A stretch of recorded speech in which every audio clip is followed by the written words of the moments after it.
Hello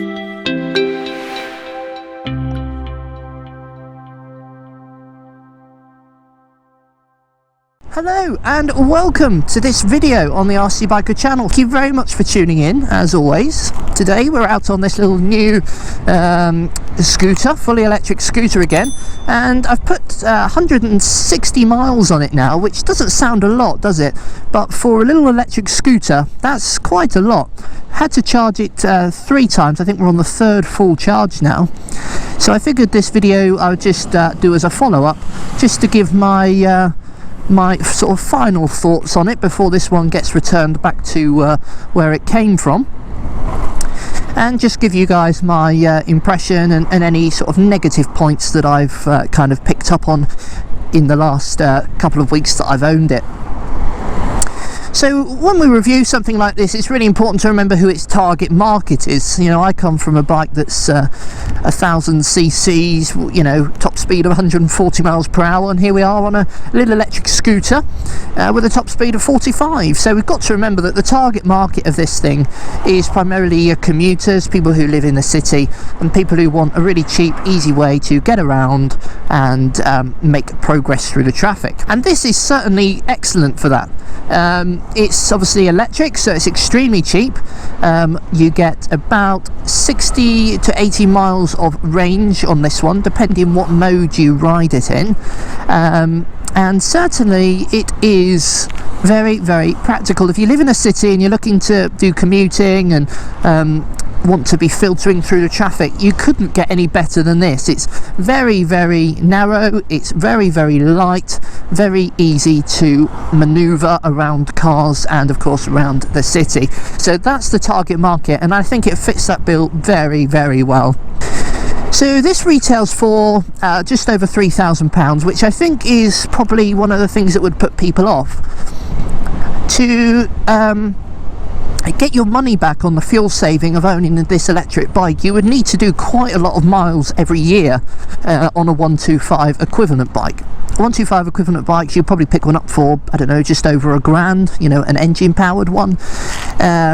So, you know, this is considerably more, but what you do need to consider, as I said in my last review video, is the saving on servicing costs, the saving on tax, and of course the most important, saving on fuel. There's no fuel costs on this one either.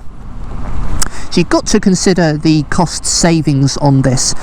Insurance I'm not sure about, because obviously that's just been sorted by the guys who have lent this to me, so I don't know how the insurance on this compares to an ICE powered motorcycle, but yeah, you've got to consider the cost savings. But I think cost is possibly one of the things that might put people off, but as I've made quite clear in this video and the last one as well, if you haven't seen that one, please check it out, and that's that you've got to consider the cost saving factors when you're considering purchasing any electric vehicle. The only other issue with it, I think I find, well, there's 2 other little niggles. One of them is a niggle, the other one I think is a bit more of an issue for some people, and that's the lack of storage. So this bike has got 2 batteries. One of them is located underneath the footwell there, underneath my feet, and the other one is located underneath the seat. Now that's a great place for the battery because it means that it's very easily accessible, but what it also means is that you've therefore got no under-seat storage. So generally in on a normal scooter, you would have storage under the seat for, you know, a carrier bag or probably a helmet and stuff like that. That's the point of that storage space, but we haven't got that on this. So that means that as it stands, there is no storage space available on this little scooter. The only thing you've got is this little hook here, which is fine for a carrier bag, but obviously if it's raining it might get wet.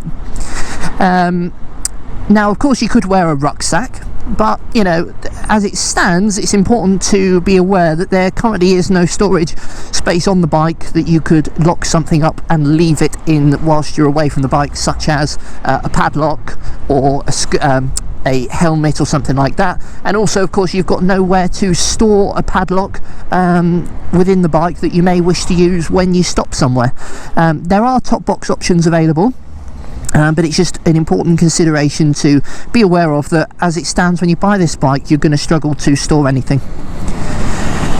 And the only other thing I'll say is actually the mirrors, and this is only a niggle, and having looked online there are options to of course extend the mirror arms like on any other bike, so it's not really a big issue, but I just find that the mirrors don't really give you much. I can see a lot of my arms and shoulders, and I mean, you can adjust them a little bit there, but I find that the view isn't quite what I'd be looking for.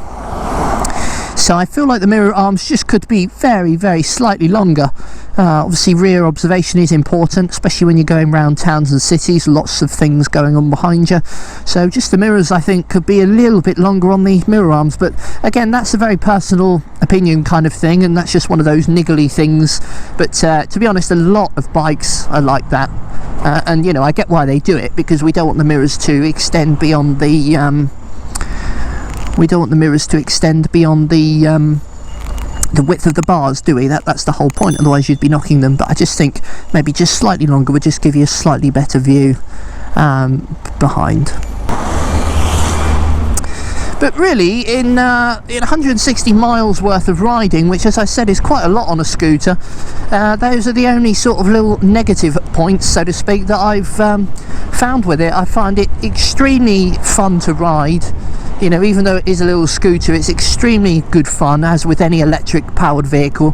And I think it's just new, it's different, it's silent. The look on people's faces when they see you coming, because they can't hear you, so the first they know of you is when they see you, and you can just see that look on their face of surprise, as you know, the bike isn't making the noise that you would normally expect a bike of this sort to make.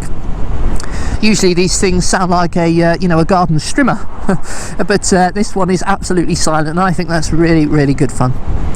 The charging facilities on this bike are very good. You've got two options, so you can either charge the batteries with them in the bike.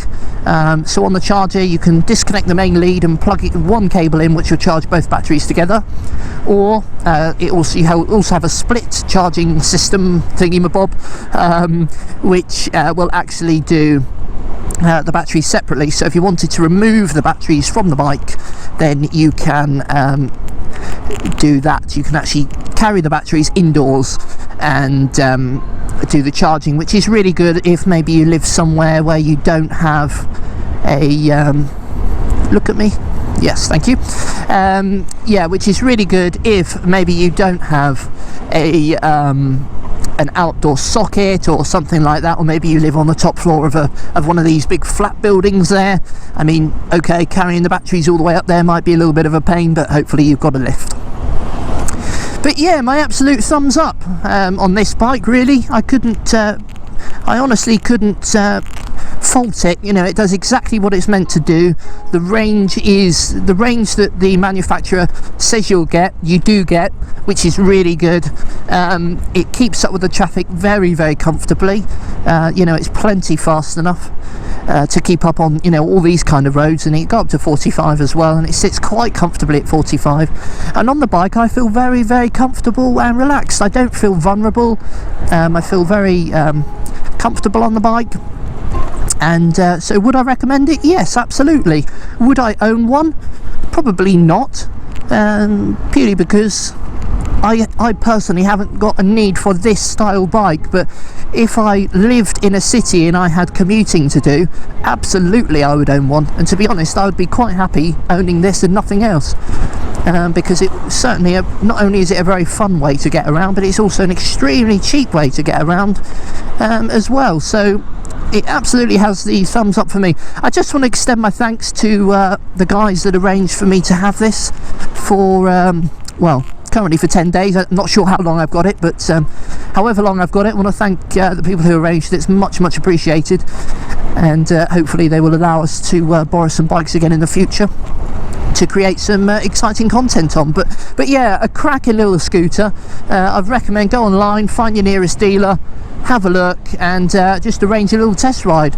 And certainly it's a hell of a lot of fun. It's a lovely way to get around, and I'm hoping when I visit you know, foreign countries, Spain or something, hopefully these are available somewhere to rent, because one of these would be lovely just to explore a little island on, or, you know, explore a holiday destination. It'd be really, really cool. So it's certainly something an experience well worth having, and hopefully one that's hopefully I get to ride one of these again in the future. So anyway, thank you very much for watching. If you have any questions about this scooter, I'm going to pop in the comment section down below a link to the website so that you can view all of the technical information and facts and figures, and of course find the local dealership so that you can have a go on one of these as well. So thanks again for watching, guys, and I'll catch you guys in the next video soon. Bye for now.